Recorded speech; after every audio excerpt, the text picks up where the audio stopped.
So I'm standing at the entrance to the Bełżec monument.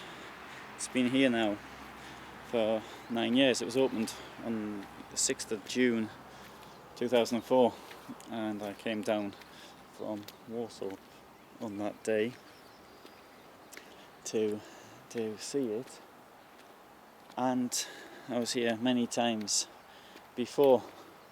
I was here before the archaeological diggings took place, from about 1997 to 2003 or thereabouts, and I was here during the archaeological digs, and the difference is obviously enormous. I was against this lava field, as I then called it, but when I look at it now, I think it's quite a good memorial. What was here before obviously was quite, it was pretty horrible. It was put up in 1961, I think. And the site of the deaths of 434,000 people in a space of some less than 9 months.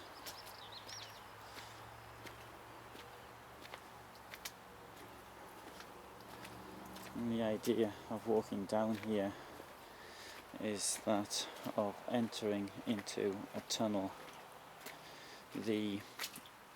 When people arrived, they very quickly were marshalled into an area where they had to remove their clothing, and once they had removed it into this tunnel, this schlauch, this funnel like this, and when they got to just before they got to the gas chamber, they still carried the valuables. They were told to carry them, had to deposit them. They were given a receipt which was made out of concrete with a number on, 6-figure number on, some of which were found during the archaeological digs, and then they were murdered. Gerstein gives us a very good account of how the gassing took place. And when he was here in August 1942, the engine failed to work, so there was thousands, in fact, people in the gas chambers, and the engine didn't work, and it took nearly 3 hours. I think it was 2 hours 49. He said, to get it to work, and people clearly knew that they were going to die. They didn't know how long it was going to take, or how, or what, and this suffering. I'm sure that several, if not many, people died in the August heat through being able to breathe or whatever, panic, but they were so packed into such a small area that they couldn't move.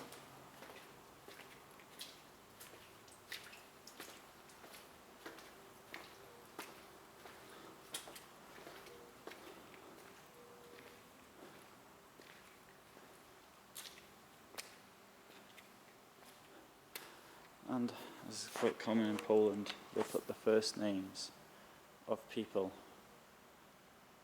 as a memorial, because you can't find everybody. Names of some 2/3 of the victims of the Holocaust are now known, because entire communities were destroyed, and with all the paperwork that went along with it, birth certificates and all the rest of it, then it was it was impossible to get all the names. And even where the Nazis didn't destroy things, war destroyed it. Look at towns, for example Warsaw, destroyed, and along with the destruction went destruction of the documents within the registry offices, synagogues, churches, whatever. wherever they were kept.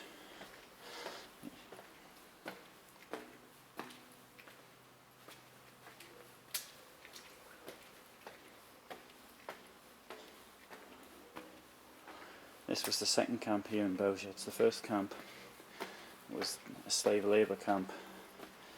It was known about even in Warsaw, used during the construction of the Otto line, until the Wehrmacht said these military fortifications are completely pointless, which is what they were, built by amateurs who only wanted to make people suffer, which was the entire objective of the construction. The idea that Jews must work, and not just Jews but gypsies and others.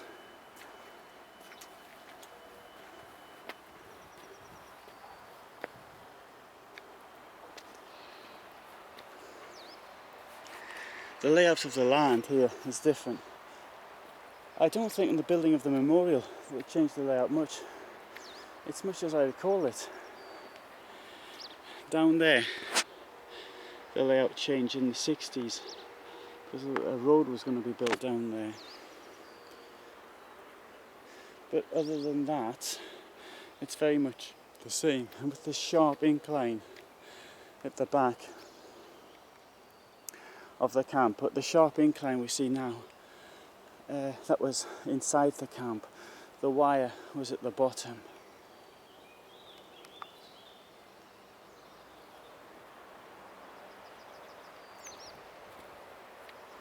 So we've got the masked raves here. According to my friend Michael Tregenza, said that he thought that there was enough space for about 1 million people to be held, although clearly less than half of that were actually kept here. They're buried here, I should say.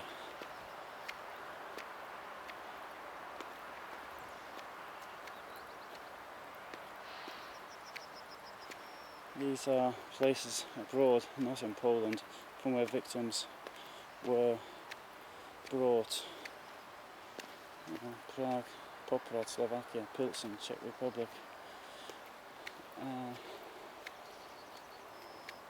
Many people from Germany as well.